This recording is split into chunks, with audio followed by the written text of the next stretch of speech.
Hey, what's going on, guys? Dom the Movie Nerd here, and have you heard the good word? Game of Thrones is back! Well, not really, but the first official spin-off, House of the Dragon, is set to premiere next year on HBO, and that got me thinking about how Game of Thrones, the #1 most-watched show for a decade, just seemingly disappeared from the culture after that god-awful finale.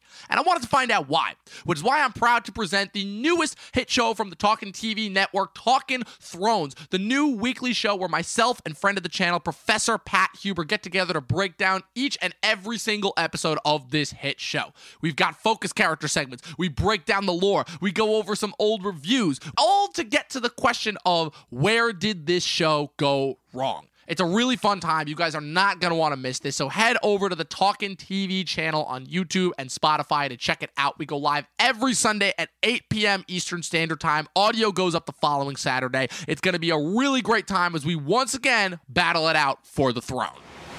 Well, this was an unexpected, delightful surprise. Hey, man, we're actually together in one space again. What are the odds? And hey, I mean, you said it yourself before. We could not be ending 2021 on a more appropriate movie. Yeah, unfortunately, but that seems to be the case. Because we're talking about the last of the HBO Max drops. This will be the last time that we really talk about this. We're talking about the long-awaited, apparently not though, just give it its box office, reboot, revamp, sequel, Matrix Resurrections, Matrix 4. I can't really think of a colorful sequitur, so let's just get this started. Chris, hit that graphic.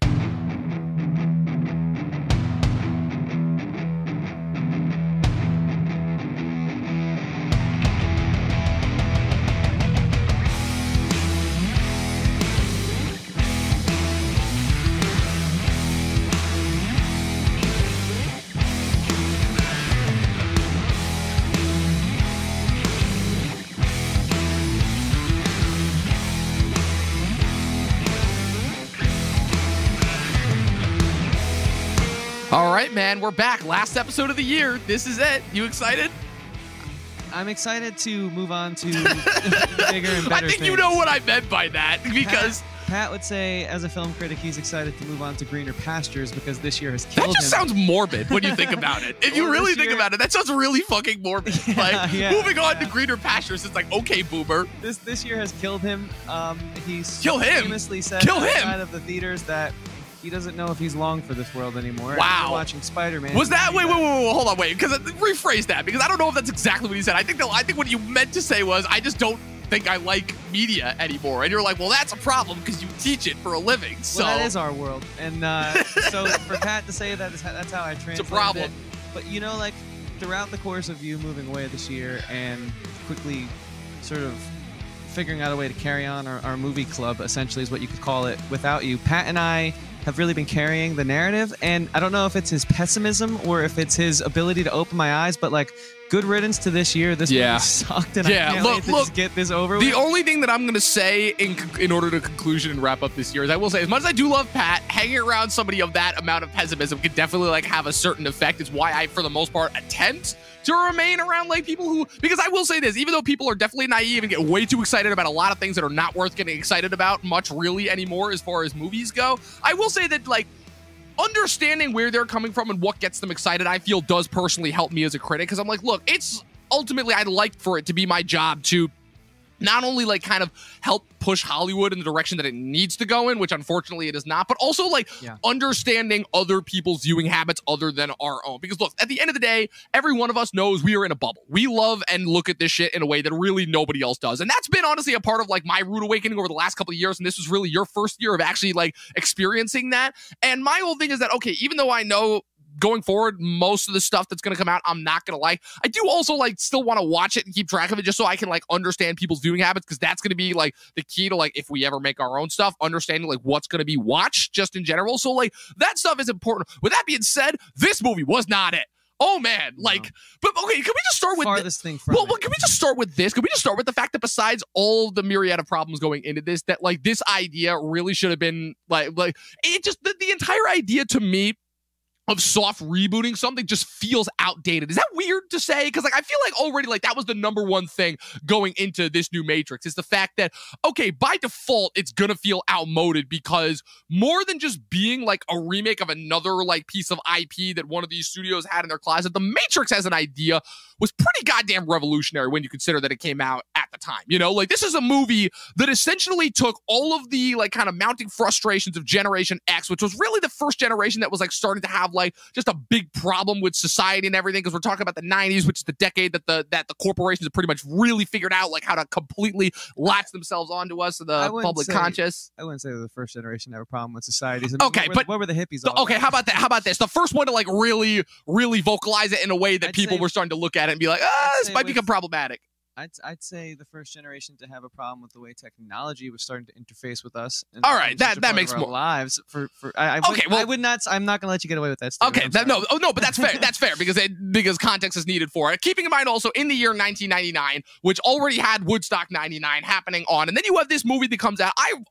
6 months away from Fight Club, I will also admit that basically says, yeah, everything that just feels strange and odd about how everyone seems in this bubble, you can like truly achieve now, like enlightened awakening. But so it was the fact that you had a story that actually felt that deep and progressive, surrounded by at the time groundbreaking technology, while also implementing a series of other kind of story structures that had been that were like implementing all different sorts of like story structures from like around the world, really, right? You had Asian storytelling, you had ancient Greek storytelling, all of that was like to be found in there, all to really create for something that almost kind of became elevated above really almost like that of like a traditional movie. So that's why in and of itself, just I feel like amongst many other properties, like I really can't say that really anything is special, because as Hollywood has proven in these last couple of years, nothing is really special anymore. But that to me was already like problem number one going in, besides the fact that this was another instance where it's like, okay, Star Wars at the end of the day, I get it, because it's a massive galaxy, and even though this one Skywalker story was finished, in theory they could have done more. They just didn't, because they're Disney and they're lazy, and because this is the age of just remaking something because it's a recognizable name, not because there's actually like some more interesting takes that are being done on it. And so that already had burned me. But the thing about the Matrix is I feel like, unlike Star Wars, the Matrix is a sense of where it's like, I really don't know. There really isn't a way to go for me story-wise, just outside of Neo and Morpheus and Trinity. Like their whole wrapping up, like say what you will about the problematic sequels, like the story really is wrapped up. You know, they did wrap up the story. They did have like an I mean, you actually watched the sequel, so you'd be able to talk about that more than me. Yeah, I think the story's wrapped up within these characters, and I didn't feel a need to revisit these specific characters, but there's a whole world that we had yet to explore. I mean, I forget the name of the generic stock image city that they built, but I mean, that's a whole world they could have explored. Where Io? Io, yeah. Yeah. They could have introduced new characters. Like, we didn't need to be married to these characters of yesteryear that were obviously the defining characters of the original trilogy. Say what you will about that third one, but it's the same reason why, like, I think Rey ultimately fails in Star Wars. If we're going to go off your comparison, it's because we tie her to the Skywalker family and take away all agency of her own for having a defining journey. Like, we just strip her of the ability to carve her own path. Like, sure, she carves her path in the films, but she does it within the guidelines and the mold of like the Skywalkers and all the films that come beforehand. So it just kind of leaves her as like this sort of like puppet to carry on ticket sales and merchandising, and still get Luke Skywalker in there. And it just like kind of like makes her just like a device rather than like a compelling character. And I think that's kind of like what you said. You were talking about how this is like the year of, or we're in the not the year, the last couple of years, really, like half decade, maybe. I'd say longer. I'd say like 10 plus years. Because Force Awakens really was like the first major instance of it. I feel like prior to that, like I'm not quite. I mean, maybe Jurassic World, which is only like a couple months before that. So. I mean, I feel like it's just been going on forever. Like, I can't really remember when I've gotten like a new story introduced. Like even with Chris Nolan's Batman or Sam Raimi's, like, Spider-Man, that's still like a superhero mold that we've seen before. Sure, in the case of Spider-Man with Sam Raimi, that was like something that was brand new. Obviously, Spider-Man being on the brain, considering we just reviewed No Way Home last week, but it's still like that superhero origin trilogy that we like, we know about. And like Batman, obviously, like sure, Chris Nolan's reincarnation is my personal favorite, and it offered new things, but it's still within like that superhero mold. Like, where's the new storytelling? I don't know. I haven't really seen it for a while, and at least like what we've seen this year, the movies that do introduce some cool new things don't really get talked about at all. Like I can't even remember the name right now, so that should just speak to like how much it really resonated with me if I'm going to go and say it's like one of my favorite movies, but that could also just be my bad memory. But that Andrew Garfield film that we saw where he like does the social commentary on mainstream YouTube, yeah, I thought that was a great film, but like who cared about it? You know what I mean? No one. So it's just like, I think to your point, it's not that this generation, Gen X, was like the first to have frustrations, but I think that they had like a certainly a different frustration. It's like, I'd say the first age of people who were just bombarded with nonstop media.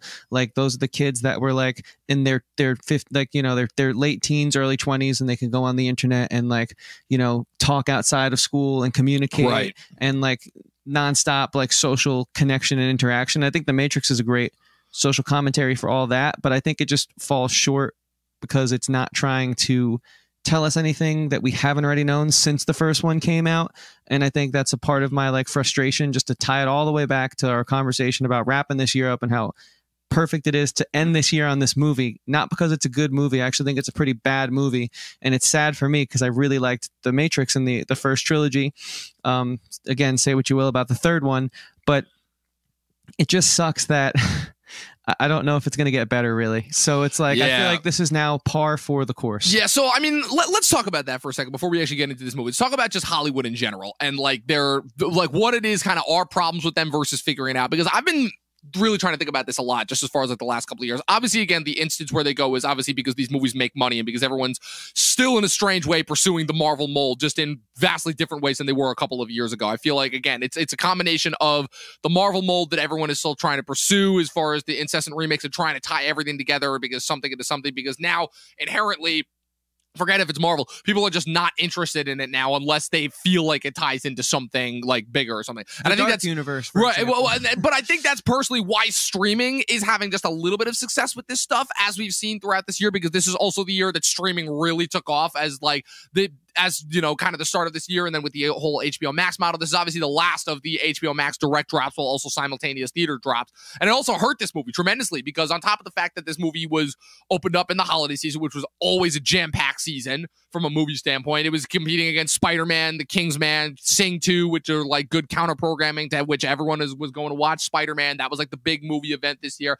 And this movie only cleared like, what, 12 million opening weekend off of what? Like a what did you say? Like what, a $240 million budget, something like that? I mean, our friend David of Flickstock posted an infographic, and he's pretty accurate. So yeah. I'll use his numbers. He said it cost roughly $200 million, and it made roughly $12 million to date. Yeah. So like, just I guess my whole thing with it, and ultimately why I think this movie is a failure over a success, besides just the financials of it all, is the fact that personally I feel like it's going off of a mode. Again, that's what we have to call it now, a mode of that Hollywood has been attempting to push on us the past couple of years, but ultimately I think it's a mold that you're seeing is really not working per se, because they tried it first with it. Really, the only success was Force Awakens is really it. And it's interesting because like I think I sent you that meme where it's it's because the wool hadn't fully been lifted from our eyes yet. Right. Well, the interest. Well, it's so weird because 2015, even though I do love that year and I missed that year tremendously just because of how much fun I had. That was the year I graduated high school, so obviously there was going to be a lot of elation going. And 2015 is really the start of all of these bad trends that we've really hated about movies these last couple of years. And then 2016 was like the solidifier of it, because 2016 was just a nonstop bombardment. Ghostbusters, Jason Bourne, yep. X-Men Apocalypse, Independence Day Resurgence for me was the most egregious. Yeah. I don't care what that movie's real name is. It doesn't matter. It is Independence Day Resurgence. I love that. What's it called? Oh my God. It was so many. And like even the good ones, like even the big good ones that year, Civil War, Jungle Book, Rogue One, like the writing was literally on the wall as far as where this was going to go. Rogue One was well made, so you were able to lift the nostalgia goggles, or the cash grab goggles, as I call them. But it's at the end of the day, it introduced nothing new to Star Wars, aside from the fact that, hey, Darth Vader might be able to kill it at an open mic if everyone's drunk enough, you know? Finally, like, after only after years of seeing it like kind of be a whip, it's like we finally got to see Vader throw down on live action and like, hey, let's go. Even though that scene tied nothing to the rest of the movie, it was just, and he's got jokes. That was literally, you know, that was that scene. I hate to burst everyone's bubble who loves that scene, because I still love that scene, but that scene was the equivalent of the MCU stinger, but actually at the end of the movie rather rather than us having to sit through the credits. Like Star Wars at the very least solved that problem. They're like, hey, why are we gonna make people sit through the credits for this? And that's the one thing I can say that was good about Matrix is, okay, at the very least they didn't make us sit through fucking like however many long post credits, and they just stuck the dumb post credits like right at the end of the movie, right with the Marvel joke. Watch that scene? Unfortunately, I did, and it was, and that was where they threw in all the Marvel jokes too, and I was like, oh, okay, that makes sense. And then you had Neil Patrick Harris coming out as the Bond villain at the end. When we talk about the film, we'll get back to it, but there was one Marvel-ism in this movie, one stupid joke where Keanu's about to go fly and he can't do it. And I'm just like, okay, this is really bad. I counted at least 5. Yeah, that was the egregious one. I mean, the movie was so bad that, I mean, I'll be honest with you, like when you find yourself like folding clothes and like peering back at the screen and it's like, that's more fun than what you're watching. Problems. I still remember. So my housemate had been saying for the longest time that it was going to suck, and I knew it was going to, but I'm like, look, I still have to watch it every day. And then the minute that he watched it, it was like a couple days after mine, because I watched it the opening night. Because I'm like, look, I am not waiting. I'm getting this shit out of the way, like, at the very least. Because if it's good, it surprised me. Great. If not, I'm getting it over with as quickly as humanly possible. I watched it on Wednesday when I got home from work. Turned it on as soon as I did. Couple days go by, right? I'm like, here's the thing I'll say. It is bad. It wasn't the most egregious to me, because again, I sat through a lot of bad movies just this year alone. But my housemate calls me up like 2 nights ago. It was like, yo, that was so bad. I'm like, yeah, he was like so bad. He had to call me just to like vent a little. I feel like I've been people's therapist for like 3 days now with this movie, as far as hearing how many people hated it. And I'm like, you're the guy that everyone's clearly, and I feel bad because I'm like, I don't want to be that guy that like has to like kind of reassure people, yes, things are going to be okay. Because honestly, I don't know if they're going to be okay going forward. I really don't. And I feel like I'm just misinforming people by saying, hey, it's going to be all right. No. There will be some good movies again. Like I said, you've shown me more films that I enjoy than I haven't, and so to hold the speculation against you is completely false. I think it's on Hollywood to make better films. But you were talking about being that guy. Yeah. So if I could speak to our audience real quick. Yes, please do. Unfortunately, the statistics show that overwhelming amount of you are male, but we just love to balance that out more. In the new year, we have a lot of new plans, and we're going to try. And it's not that we don't, we're guys too. We don't care, but it's just like, since the majority of you guys are male, let's not be that guy, okay, who's not subscribed. Go click the subscribe bell, and maybe if you help us get the word out, we can have like an even more diverse audience, and we can have even better opinions coming to the channel. Our live chats can be like, mixed, a little more mixed, and we can get more opinions, and we can all together help to do what Dom has said at the top of this podcast, which is try to push Hollywood in a direction to give us better quality products. But that can only happen if you guys subscribe. If you guys aren't that guy who's not subscribed, you hit that bell to turn on that notification and grow this community. So yeah, with that being said, I kind of wanted to talk about how I watched this movie. Yeah, please do. Please do. This movie. I need to hear this. I already know there's going to be a story behind this. So yeah, Wednesday night, just hanging out, a little bored, a little tired. And I was like, cool, it's up now. I think I'm going to spend my weekly money going to see Licorice Pizza with Pat in a few days at the time of recording this. So I'm going to watch this one on HBO Max, because if there's one thing I've learned, the few movies that I spent money on in theaters that also went on HBO Max is money that I can't get back, that I wish I had back. Like going to see Spider-Man No Way Home in theaters is money that I can't get back, that I don't want back. I thoroughly feel like my ticket was fully bought and paid for. So, but now the HBO Max drops. So I put it on and I watched the opening sequence, and I knew what it was. And I was like, everyone knew what it was. And I was like, man, I don't even play video games that much anymore, but like I just got the new Xbox and I got to use it, right? So I like turned the movie off, like mid Keanu sentence. I'm just like, oh, wait, see, I thought that you hadn't even made it past the opening scene where they were literally just replaying the scene from the first one, but then you had Jessica Hedwig just watching it from the outset, and you're like, oh no, you have the characters in the movie watching the old movie. Oh, we're in trouble. Yeah, I rewatched the first one going into it, but I understood a lot of people, especially around the holidays, wouldn't have had time to rewatch it. So I was just like, okay, I understand this as a refresher, as it's been over 20 years. So I was like, okay, this is fine, but I'm not happy about this. Like, I don't want a clip show. Like, I purposefully turn off the episode of Friends with the clip shows. Why? Because I've seen all the episodes before it. Right. And I don't need like the 6 minutes of new material where they like say stupid jokes in between the clips. You know what I mean? Of course. Like, I don't need that. So I was like, all right, I'm not in the mood for this right now. Next morning, I make some toast and I watch like 20 more minutes off my phone. Because honestly, it looks really good off the phone. Like it's a solid screen. Yeah. The sound's not that good, but I put the AirPods in and it's a pretty immersive experience. But then after I ate my breakfast, I was like, I could go and finish watching this movie, or I could go to the gym, see if someone wants to hang out because a lot of people are home for the holidays, and maybe even work on graphics for like we're doing a Book of Boba Fett series, spoiler alert, and we're making some cool graphics for that. So I was like, I'm gonna go do anything but watch this movie. That's Thursday. And then Friday's Christmas Eve, right? So I bang out like 15 more minutes before we head to... So by this point, you're almost halfway through. Keep in mind, this is a 2.5 hour long movie. Keep this in mind. Yeah, I'm almost halfway through the first act. All right. We're making progress. So I do like 15 minutes before we head out. And then when we get home around 11, I watch like another 45 before I fall asleep. And then I'm like pretty much halfway through the movie. Christmas, I had to take off because this movie started to feel like a job. And it's like, I'm not working on the holidays. So I took off. I didn't watch it. And then yesterday, I pretty much banged out the rest of it when I got home from my ski trip. And it was painful. It was really just a painful, dragging, terrible experience. Wow. Have you ever taken that long to finish a movie before? Yes, and it's okay. This is the part 2 to that. I'm really glad. Okay. Yeah, okay. It's another HBO Max movie, which is competing for worst of the year. It's that terrible Hugh Jackman film. Oh, Reminiscence? Yes. Oh, I didn't realize that took you multiple sittings. I was at the very least even able to get through that movie in one sitting. I got it in at the buzzer. Okay. I mean, that movie was god-awful. Oh, man. That movie was a snooze fest. If that movie wasn't even a further indicator to just like tune out of Westworld, which, Chris, we're getting a 4th season in 2022. Oh, man. I will cover it if it's what the people want, but I'll tell you this much. No.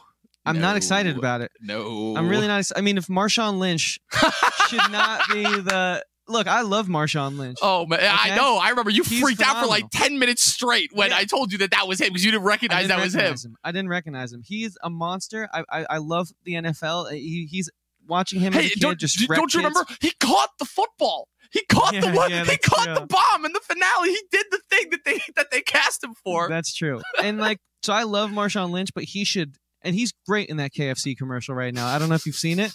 I don't watch commercials, so I don't know what you're talking about. Absolutely great. There's this commercial where he's like calling up all the stars that are still playing, and he's like, "I'm still the king" or something. And he's awesome. He's awesome. He's great in it.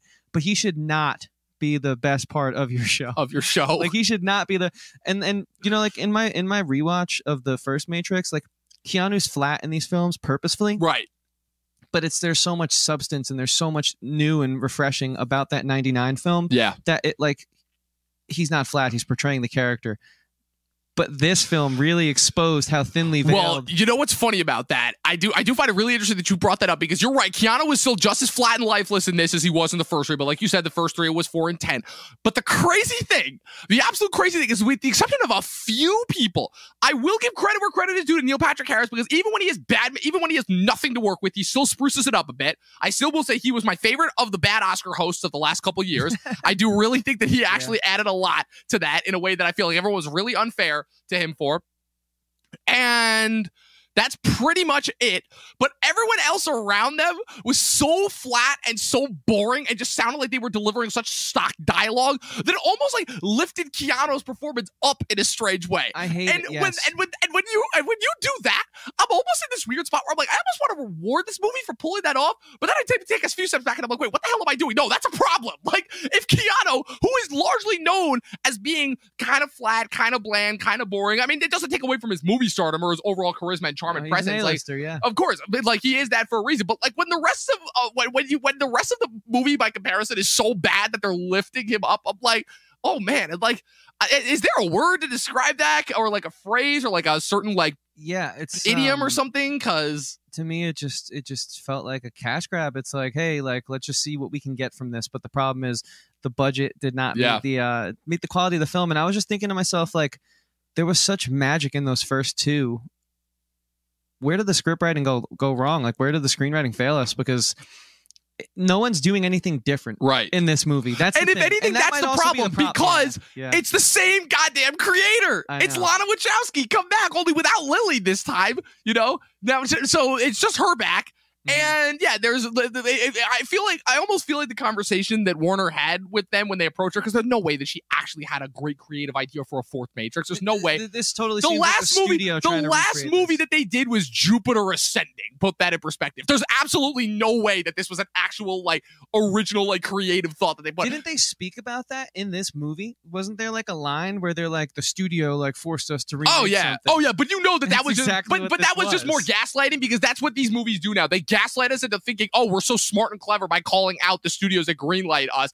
Yeah. When really the last time that was actually like well creatively done was in Deadpool, because you know that Ryan Reynolds knew what he was doing with that. And in a strange way, it's almost come around full circle, because now Ryan Reynolds is cashed out for the studios with movies like Free Guy and Red Notice, because he's a marketable movies, because he's like the largest marketable movie star now. I think he's even surpassed Kevin Hart as far as like people who could sell a movie on his name alone. So he's approaching the new Rock status, but the Rock still keeps striking it out of the park. But he's getting there. Well, it should show, because they were in the same movie. So he's getting that second call sheet.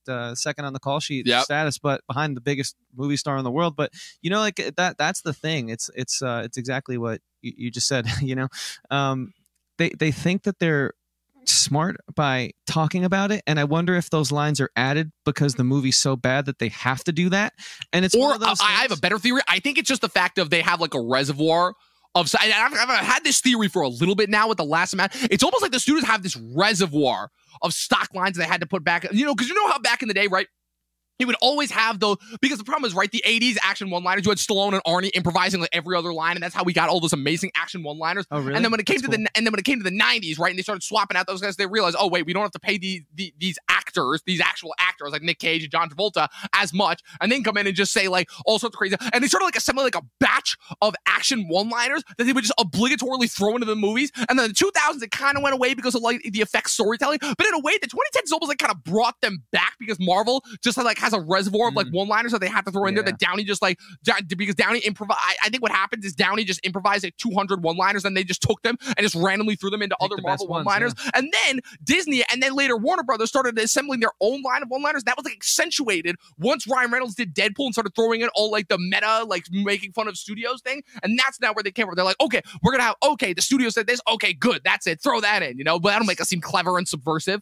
Yeah, see, the reason why Downey's one-liners work is because he's cut from that cloth of classic Hollywood, right? You know, he's worked with great filmmakers and people who put care and attention into their craft. And with this one, it's the same.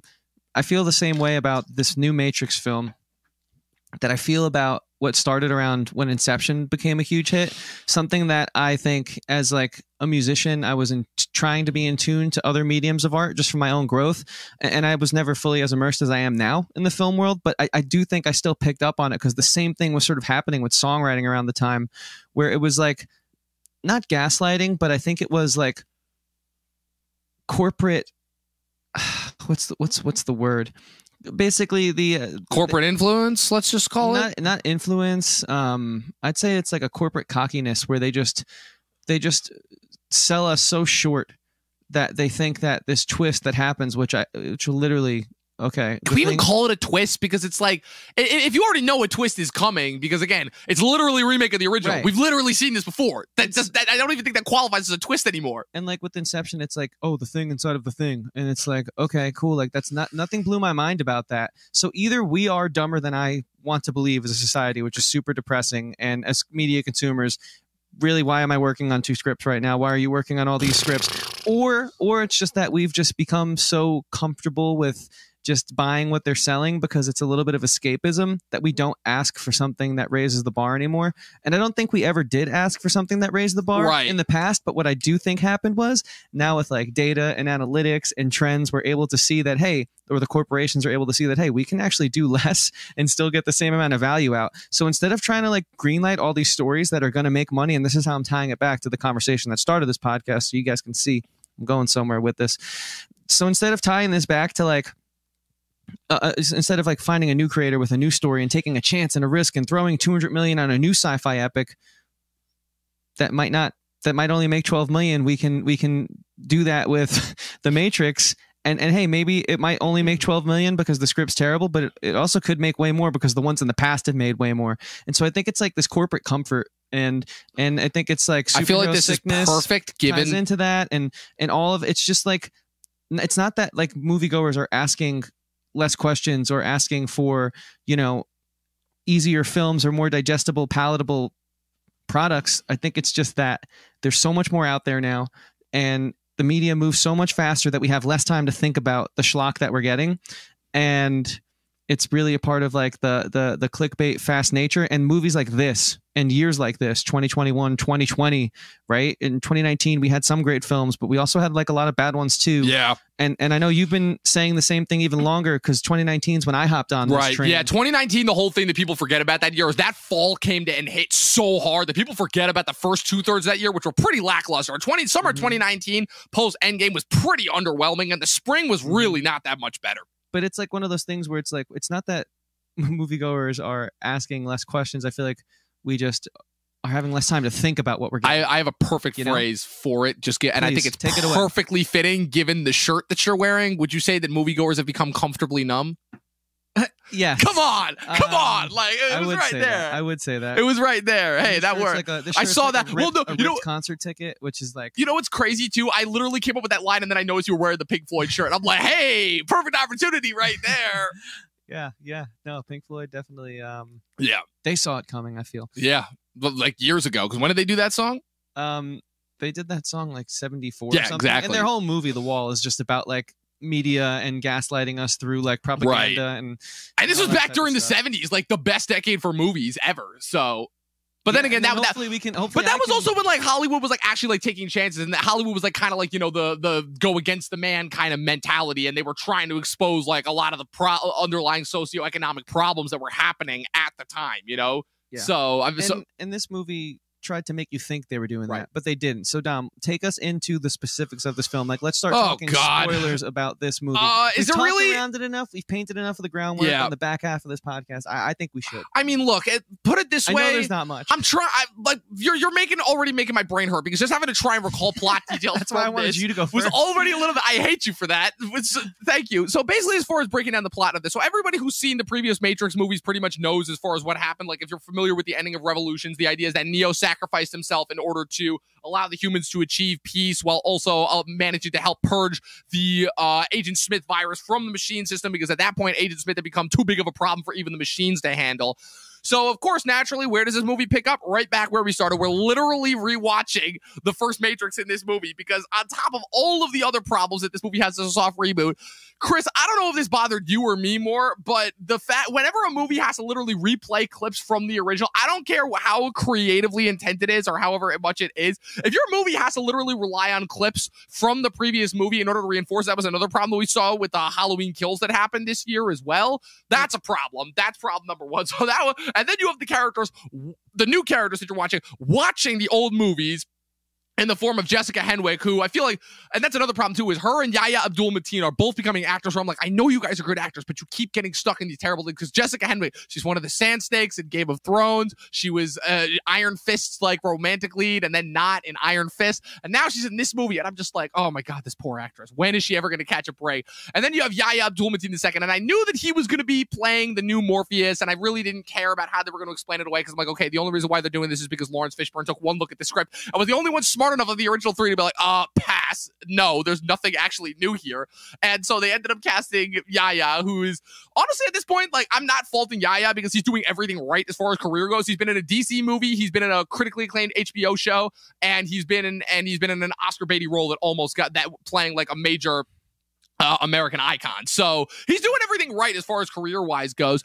But essentially, what you're watching is a newer version of the first one, in which Neo is back in a new form of the Matrix, somehow still inexplicably alive after the events of Revolutions, where both him and Trinity died, and where the whole thing that they're attempting to encircle around is both these people trying to re-free Neo again, while him also constantly encircling Trinity, who doesn't seem to recognize him, even though he's having dreams and flashbacks of recognizing her.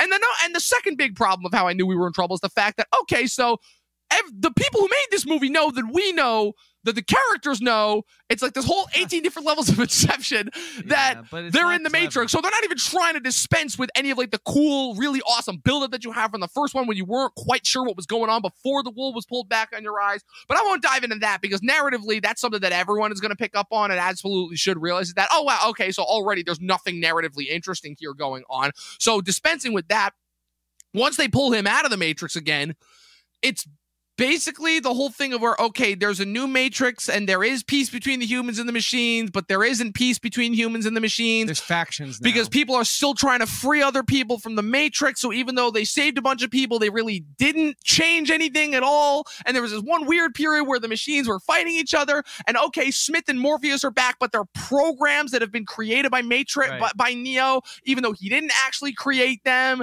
And I'm already giving myself a headache just trying to explain this because, oh man. The irony of it is that the characters lost the plot.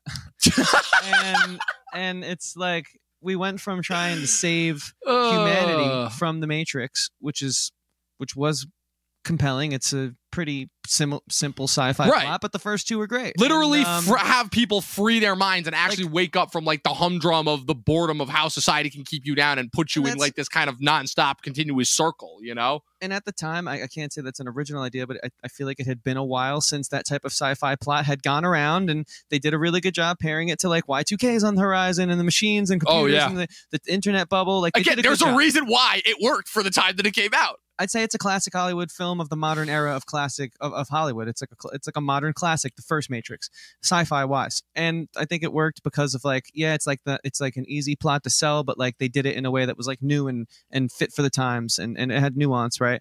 But the problem is we go from this like compelling plot of like man versus society trying to save us and free humanity, and like good trying to overcome evil, and now it's like, okay, so there's 90 different subplots, and Neil Patrick Harris is kind of mad at this guy, and then this character from the first three that like would constantly fight Neo, but also kind of try and help him, but kind of didn't try and help him, is here, and he's going to help him, but he's not going to help him, and it's like, what were we fighting for? You're already giving me a headache. You're already giving me a headache. Just trying to re-explain this movie. Because as convoluted as they try and make the first one, it is clear and it is straightforward, and it works because of that.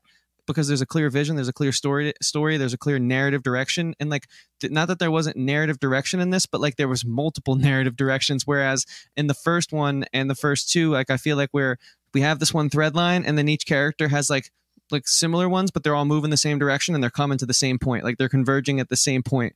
Whereas this one, it felt like, so we kind of introduced these new young characters who I thought all sucked and were all terrible in their roles. All of them awful. And we kind of introduced this new city, but we only see it from like a stock Getty image, like, you know, photo background. We never fully explore it, but we're not really worried about those places. We're just here because like we need to fill time on screen, and it's kind of about Neo and Trinity getting back together, but it's also kind of not. And it's just like, I don't know, like what was the goal or the direction of this film? It really gets exposed when you put it under the microscope. You know what's the most confusing about this is, so in Hollywood's never-ending and never-ceasing attempt to just remake and revamp old IP for new stuff, it's the fact that besides just the not paying attention to the story, it doesn't even, we're getting to the point now where they're revamping things that it just doesn't even make sense to revamp. You know, like, I mean, sure, you could really make that argument for really anything, but like, sure, there have been a lot of previous instances where it's like, okay, I understand why you wanted to try and revamp it. Like, as problematic as every single instance of Ghostbusters has been, I understand why you tried to remake it, even though that just, I think the lesson that's been learned from Ghostbusters. Well, I think the lesson that's been learned from Ghostbusters is just that, like, it's very similar to Jurassic Park, I would say. It's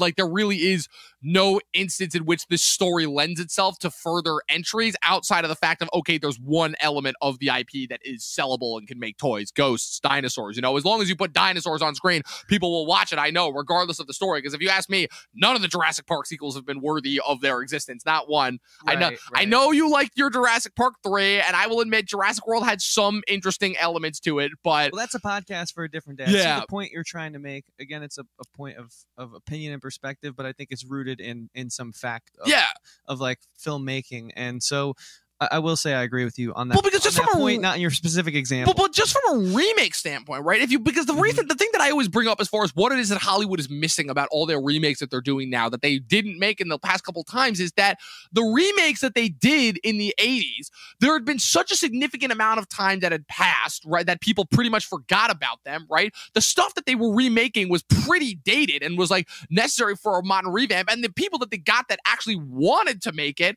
were not making it just to remake it for remaking purposes. They remade it because they actually had an interesting creative vision that they could inject into it back when artists actually, like, when Hollywood actually trusted the artist, which is something that they just realized, which I think is another big part of the conversation that we're just not talking about, is the fact of Hollywood is really now, because of the tech-driven age, found a way to circumvent the artist almost completely. Yeah. And artists are starting to notice it. It's, to me, the biggest reason why all these people that we love are going to TV and video games and all this stuff, because that's the place that, besides the fact that that stuff is just more money and inherently that's where the value is, and as far as the media space goes, it's the fact that not only are they getting paid, they're getting paid to actually do what it is they love, which is tell stories, which is something that they're just unable to do now in the movie space, you know? And I think there's a reason why all the people that are still like really big and making names and headway in the movie space are not really doing it for a creative standpoint. Like if you hear like Lana Wachowski talking about this, she really only talks about just like how her massive amounts of wealth that she's made from the original Matrix has allowed her to live this grand, luxurious lifestyle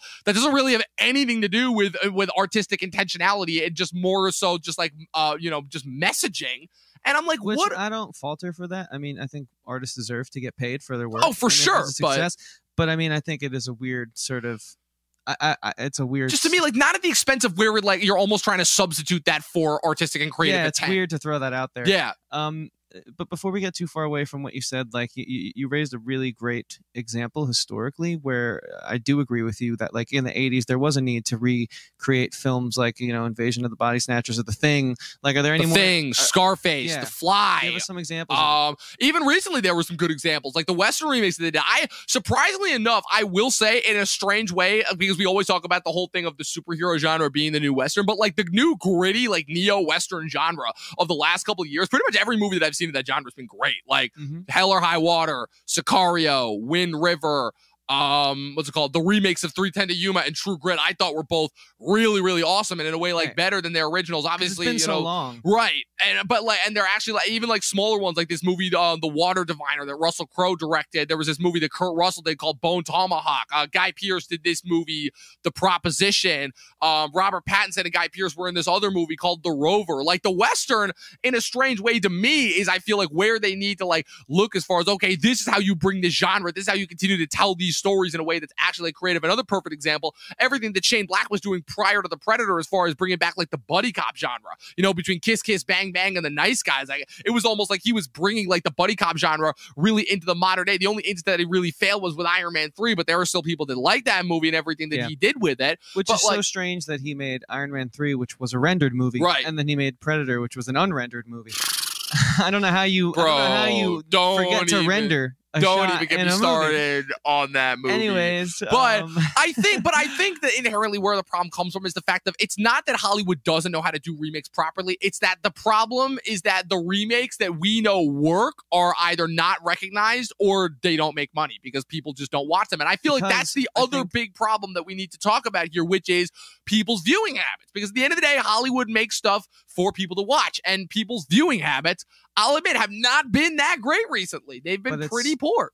But it's because we're not asking questions as audiences, but it's also because studios understand how to use the data, how to use the times, how to use the marketing technique of just, hey, it's all about getting clicks, and it's all about being first, and it's all about having something lined up after the thing that you have out now is coming out. It's never really about what's happening in the moment. It's about that end credit scene. Really, if you think about it, it's like having these people on the hook, so much so to the point where like, instead of giving us like a scene to like drop a hint, and I know this wasn't the first example, but it's the first one we've had in a few years, we got a trailer at the end of No Way Home. It's all about what's coming next. Like, No Way Home and this whole Tom Holland trilogy was really the longest origin story Marvel's ever done, because now Tom Holland, where is he? He's a nobody again. He knows how to be Spider-Man, but no one knows who he is. He has no friends, no connections, nowhere to go. He's a hero starting over. Literally, this was his origin story. Yep. And it's all about where we're going next. It's never really about the moment we're in, which is so genius from a marketing standpoint. Oh, yeah. But until we wake up and see that, we're gonna suffer through, because like not saying that No Way Home and the Tom Holland Spider-Man trilogy wasn't good.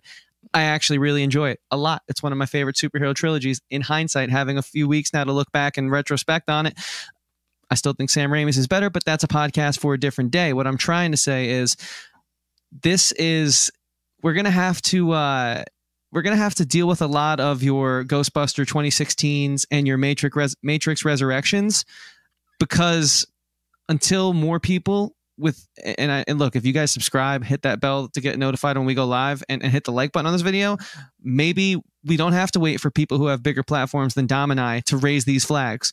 But until you guys do that, or until our platform gets bigger, which I think it will, or until the big guys stop taking the screener and then just like, kissing the feet of whoever hands them the screener for fear that they won't get another one, until they actually start being objective about getting those screeners, we're just going to have to suffer through a lot of movies like this. But like, this brings up a point that I know that you've brought up on this podcast before that I wanted to address, as far as, because I was listening to an interview that Ben Affleck did the other day, because Ben Affleck, I think, is like one person who's been like really, really ahead of the curve as far as just like understanding like where movies are going in general, because he's actually got this movie that came out this weekend that George Clooney directed called The Tender Bar, that went directly to Amazon. And he was talking a lot about how it's like, yeah, he was talking with a lot of movies, and I know that you and I have talked about this too, is constantly trying to figure out the gap between actually getting people to think about their stuff and asking the studios the right questions by fixing their viewing habits, versus people who, again, with the constant 24-hour news cycle, that are just exhausted by the real life, that are just exhausted by reality, they just want escapism, right? And because of that, and because they're not paying attention, and because they're not asking the right questions, that is a result. And so I feel like that is where we've reached this kind of point of no return, is because previously, right, people really didn't ask those questions, but that's because they didn't really have to, because Hollywood was previously a place where actual, creative intention was done. I always think back to the 70s as far as, wow, that was like this really interesting kind of melting pot of these really interesting ideas that were presented, these really interesting, like, and different kind of questions that a lot of people watched. The Godfather was the highest grossing movie of its year. Rocky was the highest grossing movie of its year. Movies like Network, movies like Dog Day Afternoon, movies like One Flew Over the Cuckoo's Nest, movies like The Deer Hunter, movies like Apocalypse Now were gigantic box office smashes. So, again, like, obviously you have to take the times into consideration into that and everything, but I guess the question is, where do we get to the point, and do we get to the point where audiences actually start asking those questions? Because the truth of the matter is, I don't know if we're ever going to get to that point, because you bring that point up, and I'm like,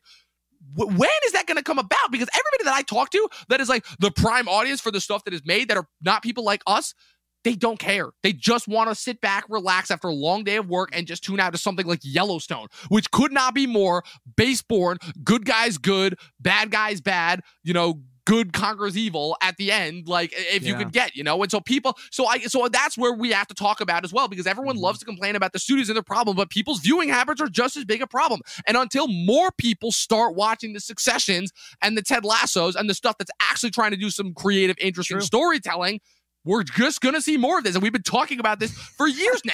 And I hate to sound like a broken record, but... No, I know. I laughed because I was thinking to myself, man, we've already been having this conversation for roughly 2.5 seasons. And the reason why I bring that up is because you yourself are guilty of it. That's why I bring that up. I know you've been guilty of it before. Guilty as charged, because it's like, I'm not going to lie to you guys. I'm not just going to sit there and like, I can't talk about the plot of this movie because it's so unbearably bad that I know this isn't the review that you guys are going to get from some of the bigger channels. But it's the one that you need. Let's be real here. Yeah, they're going to try and talk about the actual movie, which we can do. Okay, so there was the black cat at the end, and they were trying to say that did any of this ever happen? Okay, who cares? Like, that's just so boring and baseline and surface level. That's not going to blow my mind. I think like, we're not dumb people. We're intelligent guys. We're some scholarly kids, but we're not the smartest people in the world by any means. But I mean, where is this level of intellect and criticism that used to push things forward? And that's why, like, that's why I'm guilty as charged, unapologetically guilty as charged, and you are as well, because it's like, oh, for sure.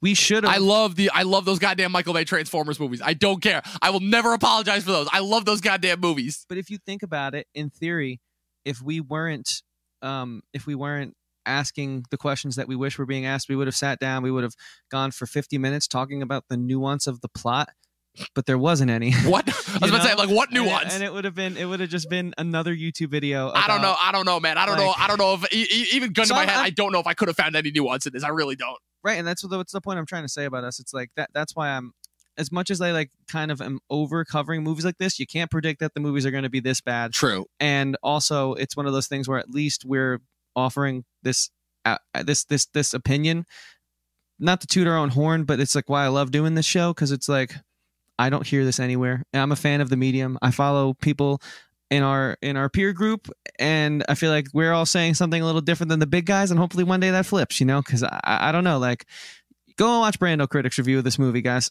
He's a little bit more on pace with what we're trying to say, and he at least talks about the plot to get this point across. And it's like, I'm glad he's growing, and I'm glad channels like that are growing, but like, we're going to be waiting a long time unless you guys help us out further, because I'm just like, man, the sheeple, as they say in this movie, right? Yep.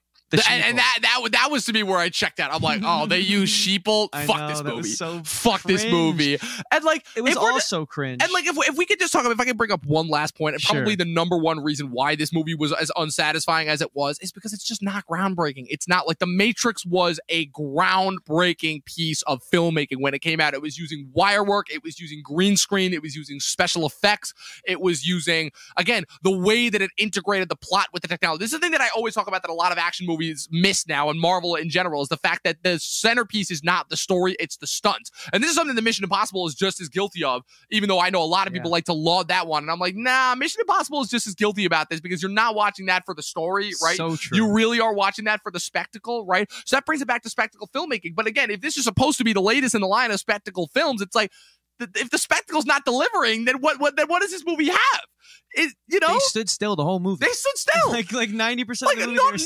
none of the choreography was interesting. Half the time, it felt like they were just smashing into through walls. Neo was like creating force fields around him. I'm like, okay, I know Neo could do. Goku from Dragon I know Ball Z. that he could do a lot of cool shit. That was not it, and I think that's hilarious that you bring that up, because that was a big criticism that was brought up against Revolutions, is the fact that he was flying around like Goku. And I'm like, man, was it really? Oh wow, yeah. Well, So I think that's really funny that you bring that up. And just the fact that, like, nothing about this was special. It was so bland. It had the same glazed over, glossy look that every single of the last 15 of these movies looks that we've gotten.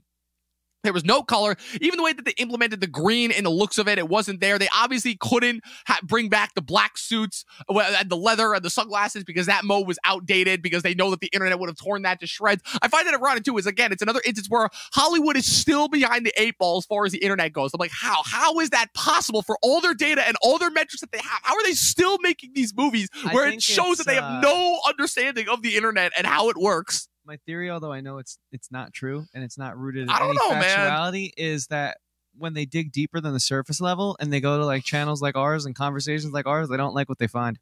That honestly makes a lot of sense. That makes a lot of sense, to be completely frank. Yeah. So, because I'm like, look, you can't go this long without being this clueless and this non-self-aware. I know I often like to praise millennials and Gen Xers as being the first generation to actually have any sense of self-awareness, which is something that I'm convinced that no generation prior had. But Right. come Again, on, I'll disagree with you but on that. come on, guys. Like, come on, what are you doing here? So, with that being said, that's really only the last point that I had to bring up. I'm really just sick and Can I tired say of talking. one good thing Yeah, about the of course, movie? Just please one do. good thing? Please do. There Well, was- real quick, is this going to be actually good, or is this going to be one of those things that is ironically good? No, it's just like I thought there was one solid scene of filmmaking that I was Okay. very impressed with, and it's ironic because I do think this is everything I hate about the coloring of the early 2000s movies. They just like went to like an older version of Advid that someone still had in a studio on their computer that hadn't been updated since '08, and they dragged like one of the templates and put that on there. But they actually had one scene where Neo is sort of coming to, and you remember he's like very monotone colored, and they bring the color in on him and he starts to look really alive and stuff. It's like mid-movie, right before they really They pull try him to, out like, again. yeah, before they pull him out again, and he like gets fully colored, and I thought that was cool. Like, I've never seen like the color correction process done that smoothly to bring life to character. Like, they made his face look All right, so really that's at least live one and bit of vibrant. creative intent that's in there. Like, I thought if there was ever a reason for Pat to watch this movie, and I'm bringing him For out, that 1 microsecond scene. I'm bringing him back in the end because we brought him up in the beginning. This is good podcasting. That's Indeed. why you should subscribe. But the as a professor, that's a really cool sequence to show your students. And I got to tell him about it. Yeah, I know he's not going definitely. to watch this. Well, I think he tried watching the first 5 minutes and had to turn it Oh, off. no. But it like was really cool because it's like that flat palette when you like shoot in RAW and you bring it into Advid or Premiere, whatever you color in, and then like you start to seep the color in, and they did it in like a way that was like a reverse dissolve, where it like instead of dissolving the color out, it brought it in like a swell. It like crescendoed in, and it was really actually like pretty cool. Nice. And I'm glad I wasn't folding for that scene because I would have missed it. Well, that's good. That's good. Well, that's good because I totally missed that scene. So I'm glad that you brought that up because that was probably because there was a point where I'm not gonna lie, I fell asleep halfway through watching this and I had to finish it the next day. And that might have been the scene where I started to fall asleep during because I vaguely remembered. I'm like, okay, I slightly remember he's in the bathroom with Morpheus, and then they're escaping from everything, and then they're trying to get out of the Matrix again. That was when I blacked out. Then I woke up in again, like I always do afterwards. The movie was over, and I'm like, damn, I'm gonna have to resume it. And it turned out it was like an hour past where I was at the point. I'm like, oh God. I mean, that's already happened with way too many movies with me this year, but with that one in general, like, just agreed. So I feel like if that wasn't like as clear an indication to not watch this movie. Yeah. That's purposely why I bring it up as the good thing. Yeah, right? So I feel like if that was an indication to not watch this movie, please, for the love of God, if I can just sum it up and really sum up this year with anything, stop giving Hollywood a reason to keep making these movies. I mean, you're going to, so I know it's wasted, but if I could just say it to those 5 people that will actually do this, stop giving Hollywood a reason to make these movies. Honestly, I'm just so defeated. I can't even justify giving this the original score that I gave it because honestly, I don't even remember any of the interesting things. What was your original score? It was a 3.5 because when I watched it the first time, there were some interesting things, but now, honestly, I can't even give it past a 1.5. I really can't. I don't know if it's going to make my worst of the year because I don't know if it's egregious enough for me to really be angry about it because I usually reserve the movies that make me angry for the worst of the year, not movies that just bore me like this. But yeah, don't watch this. Really, if you like The Matrix, don't watch this. There's nothing interesting. There's nothing groundbreaking here. And honestly, watch Mojo. I'm calling you out directly. Stop giving the spot to these corporate movies, okay? This wasn't it. Rise of Skywalker wasn't it. Last Jedi wasn't it. Just stop. Just stop it with it. They know what they're doing. Well, because when they do it with the Marvel movies, okay, I'm at the very least willing to justify it because those are enjoyable. Those are something to them, you know? Even if it is for the same reasons. Sure, I can see that point as much as I hate that I can see that point. But anyways, I think for me, this movie is like 0.5. And a lot of that comes with how much I love the first one. That's being generous, dude. Yeah. That's being generous. 0.5. Partly because of that color correcting. Bumping it up from a 0.2 to a 0.5. It gets at 0.3. But no, in all seriousness, like the third one looks like an Oscar-winning film in comparison to this. Wow. High praise. And I don't like the third one. I know I've been sort of talking around that I wanted to save that full opinion for right now, so you guys didn't have any preconceived notions. It's not terrible, but it like obviously kind of kills the triumphant achievements and just fun feeling of watching the first two. Anyways, this movie has no fun feelings. There's nothing triumphant about it until you get done with it and you realize you never have to watch it again. Yep. And that's why it's a 0.5. Yep. So yeah. Literally no joke. It's so funny because I always point this out. It's like, yeah, you want to talk about being products of their time. And I find that interesting again because it goes to this movie being entirely a product of its time. Matrix 2 and 3 were released within 6 months of each other within the same calendar year, which has never been done before by any other franchise. Because remember, this was the decade of like all these movies shooting back to back. Like they shot the last 2 Harry Potters back to back, all 3 Lord of the Rings back to back. They shot the second 2 Pirates back to back and released them apart from each other. So this was the decade where that happened. And then it was just a matter of, wow, they really just had to work with what they had because they had such a mandate for these movies because it was 6 years between or 5 years between the first one and then the second 2, and then they were literally 6 months apart from each other. Literally to the point where part 2 ended with a tune in next time, as in 6 months later in November for part 3. So it's like, okay, in that sense, it makes perfect sense why, what's it called? But like they're finally learned their lessons recently as far as what they did with Infinity War and Endgame, and now with the 2 parts of Doom. But it's like, yeah, it's like, now James Cameron will bring that format back. We'll see. We'll see if Avatar 2 actually makes any money, if that doesn't get dumped on a streamer. So we'll see. But with that being said, people, even though this will not be the last piece of Talking TV content that you get this week, by the time this goes up, this is it. This is the last official podcast of 2021. We hit a lot of goals this year, I will say. I will definitely say that. We hit we hit over 100 podcasts. We did 2 recap series. What's it called? We definitely solidified our YouTube standpoint. Like, I don't know. I definitely feel like 2021, even though I would say it was a disappointing year, but it was a momentous one. I will say that if that works. I think the way I look at it is we overcame adversity, and we are going to be having a 400 subscriber celebration stream where, I mean, I plan to update them on the podcast moving forward on that stream. For sure. So there's a lot coming. Yeah, we got a lot of stuff coming. Keep it a little close to the belt for now, but it's gonna be season 4, man. Season 4. It's gonna be a good one. Like I said, look, all I will say is that with previous TV shows, a lot of the time, the 4th season is usually like the make or break. As far as I'm like, okay, this is usually their best one. Because again, Breaking Bad season 4, their best. Game of Thrones season 4, argument to be made that it's at its best. I'm trying to think of other shows. Sopranos season 4. easily for me, probably the best, you know? So that Really? fourth season, that's when things really, really start to get good. So I would definitely say Get pumped, guys. Stay tuned and get pumped. As far as for the rest of this week goes, we've got Don't Look Up reviews. We got our Don't Look Up review coming out tomorrow. We're kicking off our first official TV recap show that we're doing for 2021 on Wednesday with Book of Boba Fett, with our recapping of the first 2 episodes. Star Wars is finally back and about to really be in our faces in 2022, because if they put out the shows, all the shows that they say they're going, we're getting 4 live action shows and 1 animated show, which is nuts to think about. And then we're wrapping it up with with Dustin and I are going live on Thursday to do a Paul Thomas Anderson retrospective, talk about Licorice Pizza, talk about him as an entirety of his career. You know, we've been wanting to do this for a while, as far as actually talking about like a director without just me doing a top 10 list, and we're finally doing that. And that's going to be all the content that you get for 2021. So stay tuned. We're not going to leave you guys hanging there. But Chris, where can the good people follow you? Yeah, they can find me all over social media at Christian Ivanko. Ivanko spelled Evanko. I make music. I make podcasts. You can find those through the link in my bio. Same places you can find our podcast here, Talking TV. And Dom will tell you all about that and himself. Dom, take it away. Of course, you can follow me at Movie Nerd Reviews on Facebook and Instagram, but more importantly, follow the main podcast page at Official Talking TV Podcast. We brought it back after we were notoriously hacked a couple of weeks ago, but that's not stopping us from anytime soon. Hackers don't have shit on us. Yes. We're going to keep putting out the great content. You guys can continue to support us by following us at all of those pages, as well as clicking the subscribe button and the bell next to it and the like button. That way you guys can get notified every time we put up new content. Guys, it's been a blast giving you guys content, even if the things that we had to watch in order to give you guys the blast that you deserve were not necessarily always fun, but it's been great. It's been fun. We're coming back in a strong way next year. So all that I can say is, with my usual sign off, it's signing off 2021, 12 seasons in a short film, and watch more fucking movies. We'll see you guys in 2022.